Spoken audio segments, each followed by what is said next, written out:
খাটের উপর দাঁড়িয়ে নামাজ পড়া যাবে কিনা, একা নামাজে একামত দেওয়া জরুরি কিনা, মাগরিবের সময় ঘুমিয়ে বা শুয়ে থাকা বা খাওয়ার বিধান সম্পর্কে জানতে চাই, নামাজে সানা পড়তে ভুলে গেলে নামাজ হবে কিনা, স্বপ্নে সহবাস করতে দেখলে গুনাহ হবে কিনা, স্ত্রীকে গর্ভবতী অবস্থায় সহবাস করা যাবে কিনা, ব্যাংকে ডিপিএস করা কি হালাল হবে, বিয়ের ক্ষেত্রে ছেলে বা মেয়ের ছবি দেখা যাবে কিনা, লোকমুখে শুনেছি জীবদ্দশায় 1 কেজি সুরমা লাগালে সে জান্নাতি, এটা কি সঠিক, নামাজের প্রথম রাকাতে আউযুবিল্লাহ বিসমিল্লাহ সহ সূরা পাঠ করে প্রথম রাকাত শেষ করলাম, দ্বিতীয় রাকাত কি পুনরায় আউযুবিল্লাহ পাঠ করতে হবে না বিসমিল্লাহ পাঠ করলেই হবে, কোরআন মজিদ কি শুয়ে শুয়ে পড়া যাবে, অজুর সময় ঘন দাড়ির ভেতর পানি কিভাবে পৌঁছাতে হবে, মৃত ব্যক্তির সামনে আগরবাতি জ্বালানো যাবে কিনা, নবজাতকের বমি কাপড়ে লাগলে নামাজ হবে কিনা, মুরগি একাই জবে করতে পারবে কিনা কারো হেল্প ছাড়া, জুমার নামাজ কি শুধু পুরুষের জন্য ফরজ, মেয়ের জন্য এর বিধান কি।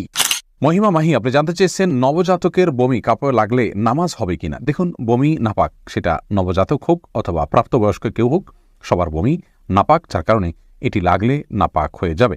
জান্নাত আরা জুলি আপনি জানতে চেয়েছেন মুরগি একাই জবে করতে পারবে কিনা কারো হেল্প ছাড়া। হ্যাঁ, করতে পারবে, কোনো অসুবিধা নেই, মুরগিতে একজন ধরতে হবে এমন কোনো বাধ্যবাধকতা নেই, আপনি মুরগি যেভাবে খুশি সেভাবে জবাই করবেন, জবাই করাটাই হলো মুখ্য।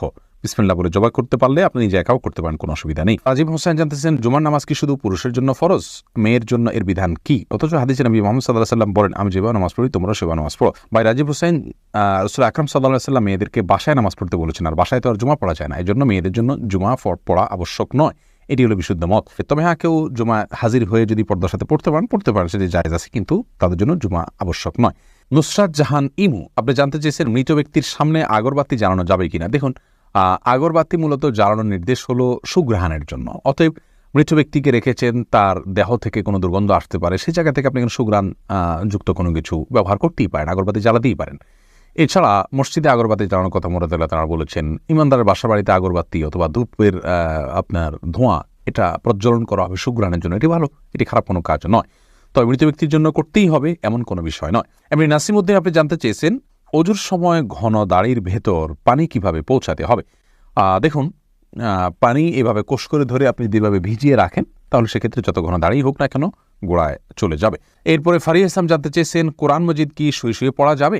হ্যাঁ বোন ফারিয়া, কোরআন মজিদ শুয়ে শুয়ে পড়া যাবে, কোরআন মজিদ শুয়ে পড়া যাবে না এমন কোনো কথা কোরআন হাদিসের কোথাও বলা হয়নি, বরং সাধারণ অবস্থায় কোরআন মজিদ পড়া যাবে, তবে কোরআন মজিদের প্রতি কোরআন মজিদকে বুকের মধ্যে ধরে অসম্মানজনকভাবে শুয়ে শুয়ে পড়া উচিত না, আপনি মুখস্থ থেকে পড়তে পারেন, আর সাধারণ অবস্থায় বসে বসে সুস্থ অবস্থায় আপনার কোরআন মজিদ পড়ার চেষ্টা করা উচিত। সাইফুল ইসলাম জানতে চেয়েছেন নামাজের প্রথম রাকাতে আউযুবিল্লাহ বিসমিল্লাহ সহ সূরা পাঠ করে প্রথম রাকাত শেষ করলাম, দ্বিতীয় রাকাত কি পুনরায় আউযুবিল্লাহ পাঠ করতে হবে না বিসমিল্লাহ পাঠ করলেই হবে। দেখুন, সূরা ফাতিহা যেহেতু আপনি নতুন করে শুরু করছেন, এই জন্য আপনি আউযুবিল্লাহ পাঠ করবেন এবং এরপরে বিসমিল্লাহ পাঠ করবেন, কারণ ফাইদা ক্রাআতাল কোরআন ফাস্তাইয বিল্লাহি মিনাশ শাইতানির রাজিম, আল্লাহ তাআলা বলেছেন কোরআন যখন পাঠ করবে তখন তুমি আল্লাহ তাআলার কাছে আশ্রয় চাইবে শয়তান থেকে। এই জন্য প্রথম রাকাতে আপনি সূরা ফাতিহা পাঠ করেছেন, এরপরে আপনি রুকু করেছেন, সিজদা করেছেন, তাসবিহ পাঠ করেছেন, অনেকগুলো কাজ করেছেন, আবার নতুন করে আপনি তেলাওয়াত শুরু করছেন, যার কারণে আপনি এখানে আউযুবিল্লাহ সূরা 2টা পাঠ করবেন। এরপরে বোন সাদিয়া ইসলাম জানতেছেন লোকমুখে শুনেছি জীবদ্দশায় 1 কেজি সুরমা লাগালে সে জান্নাতি, এটা কি সঠিক না বোন? এরকম কোনো কথা নেই যে 1 কেজি পরিমাণ সুরমা লাগালে সে জান্নাতি হবে, তবে হ্যাঁ, মৌলিকভাবে সুরমা লাগানো রাসূল আকরাম সাল্লাল্লাহু আলাইহি ওয়াসাল্লামের সুন্নাহ এবং সে বিষয়ে নবী সাল্লাল্লাহু আলাইহি ওয়াসাল্লামের সুস্পষ্ট নির্দেশনা রয়েছে, আমরা সুরমা লাগাবো আমাদের সাধ্য অনুযায়ী, তবে 1 কেজি পরিমাণ লাগাতে হবে এমন কোনো কথা নেই, এটি মন গড়া কথা। আয়েশা আহমেদ আপনি ইউটিউব চ্যানেলে প্রশ্ন করেছেন বিয়ের ক্ষেত্রে ছেলে বা মেয়ের ছবি দেখা যাবে কিনা। দেখুন, ছেলে বা মেয়ের ছবি দেখা যাবে বিয়ের ক্ষেত্রে শর্ত সাপেক্ষে, আর সে শর্ত হলো ছেলে মেয়ের ছবি দেখবে, তার কোনো বাবা অভিভাবক বা অন্য কাউকে দেখাবে না এবং দেখার পর এটি মুছে ফেলবে নিজের কাছ থেকে, এবং মেয়েও ছেলের ছবি দেখবেন এবং সেটি ফিতনায় পতিত হয়, ছবি দেখে বাজে চিন্তা হয় বিবাহ ছাড়া আগ পর্যন্ত, সেই সুযোগ যেন না থাকে সেজন্য এটি রিমুভ করে ফেলবেন। এই শর্ত সাপেক্ষে এটি দেখা জায়েজ রয়েছে সম্পূর্ণ বিয়ের নিয়ত যখন পাকাপাকি হয়ে যাবে তখন।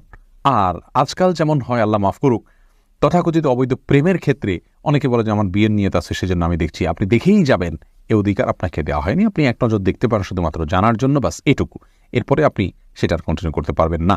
সজল শেখ আইডি থেকে আপনি জানতে চাচ্ছেন ব্যাংকে ডিপিএস করা কি হালাল হবে। শুধু ব্যাংকগুলোতে ডিপিএস করা হারাম হবে, যেহেতু সেখানে আপনাকে সুদ দেওয়া হবে, সুদ ভিত্তিক লেনদেনের চুক্তি আপনার সাথে হয়ে যাবে সেজন্য। আর ইসলামী ব্যাংকগুলো যদি হয় তাহলে সেক্ষেত্রে বেশ কিছুটা ছাড় রয়েছে, এবং সেটি কিছুটা কোনো ক্ষেত্রে এটি সন্দেহের মধ্যে পড়বে, শুবহাতের মধ্যে পড়বে, বাকি মৌলিকভাবে অন্য কোনো উপায় যদি কারো না থাকে এটি নাজায়েজ বা হারাম সরাসরি হবে না।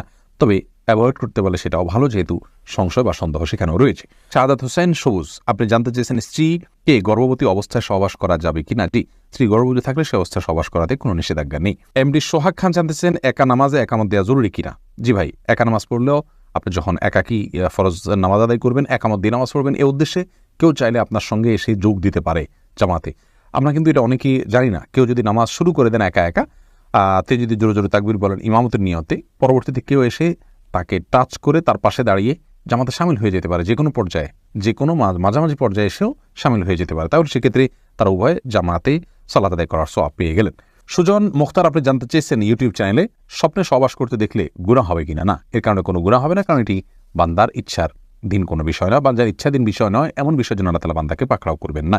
মোশাররফ হোসেন জানতে চেয়েছেন নামাজে সানা পড়তে ভুলে গেলে নামাজ হবে কিনা। হ্যাঁ ভাই, নামাজ হয়ে যাবে, কারণ সানা পড়া এটা নামাজের জন্য ফরজ বা ওয়াজিব নয়। ফরজ বা ওয়াজিব নয় এমন কোনো কিছু ছুটে গেলে নামাজ হয়ে যাবে, কোনো অসুবিধা নেই। এমডি রায়হান সিদ্দিকী, আপনি জানতে চেয়েছেন মাগরিবের সময় ঘুমিয়ে বা শুয়ে থাকা বা খাওয়ার বিধান সম্পর্কে জানতে চাই। দেখুন ভাই রায়হান, মাগরিবের পরে এশার আগে শোয়ার ব্যাপারে হাদিসে নিষেধাজ্ঞা রয়েছে। নবী সাল্লাল্লাহু আলাইহি ওয়াসাল্লাম অপছন্দ করতেন এই সময় শোয়াটাকে, যার কারণে মাগরিবের পরে শোয়া উচিত নয়। তবে যদি কেউ অসুস্থ থাকেন, শরীরে ক্লান্তি থাকে, তিনি শুয়ে আছেন ক্লান্তির কারণে, সেটি ভিন্ন বিষয়। কিন্তু সাধারণ অবস্থাতে এই সময় ঘুমানো নিষিদ্ধ, কারণ এই সময় ঘুমাইলে আপনার এশার সালাত তরক হয়ে যেতে পারে। তাছাড়া সকাল এবং সন্ধ্যার সময়গুলো আল্লাহকে স্মরণ করার সময়, জিকিরের সময় যেন এই সময় ঘুমিয়ে কাটাবেন না। শুধু সামান্য একটু শুয়ে থাকা এটা ভিন্ন বিষয়, এটা ইনশাআল্লাহ নিষেধাজ্ঞার আওতায় পড়বে না। মোহাম্মদ আব্দুর রহমান, আপনি ইউটিউব চ্যানেলে প্রশ্ন করেছেন আমাদের, সিজদার সময় জুব্বা টাকনুর নিচে চলে যায় তো কি করব। সিজদার সময় চলে গেলে সেক্ষেত্রে আপনি যাতে না যায় টেনে রুকু সেভাবে সিজদা করবেন। দুঃখিত, আমি রুকুর কথা বলছি। রুকুতে অনেক সময় চলে যায়, তাহলে সেক্ষেত্রে কিছুটা টেনে রাখবেন। সিজদার সময় চলে গেলে সেটি আপনার এক তো এখতিয়ারাধীন নয়, আর সেটি কারণে ইনশাআল্লাহ কোনো গুনাহ হবে না, যেহেতু এটি আমার এখতিয়ারাধীন নয় এবং এটিকে আমরা ধরে রাখতে পারবো না। অনেক ছোট ছোট পোশাকও দেখা যায় সিজদার সময় ঠিকই চলে যায় জড়সড় হয়ে, এটি স্বাভাবিক অবস্থা না। সাধারণ অবস্থায় আমরা চলাচলের সময়, দাঁড়ানোর সময় যেন টাকনুর নিচে পোশাক না থাকে, সেটিই মূলত হাদিসে নিষিদ্ধ। বাণী, এই আইডি থেকে আপনি জানতে চেয়েছেন খাটের উপর দাঁড়িয়ে নামাজ পড়া যাবে কিনা। যাবে, কোনো অসুবিধা নেই। আপনি খাট হোক আর ভূমি হোক, ফ্লোর হোক, যে কোনো জায়গায় দাঁড়িয়ে সালাত আদায় করতে পারবেন।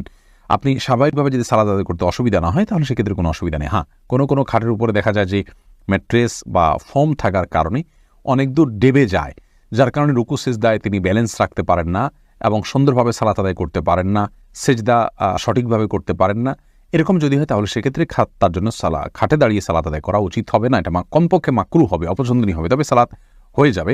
যেহেতু সালাত স্বাভাবিকভাবে করতে তার অসুবিধা হয়, শরীরে ব্যালেন্স ঠিক রাখতে পারে না, রুকু সিজদা যথাযথভাবে করতে অসুবিধা হয় এবং মনোযোগেও ব্যাঘাত সৃষ্টি হয়, যার কারণে এরকম জায়গায় সালাত আদায় করা উচিত। আর যদি এতটা নরম না হয় তাহলে সেক্ষেত্রে সাধারণ খাটে বা চকিতে সালাত আদায় করতে কোনো অসুবিধা নেই।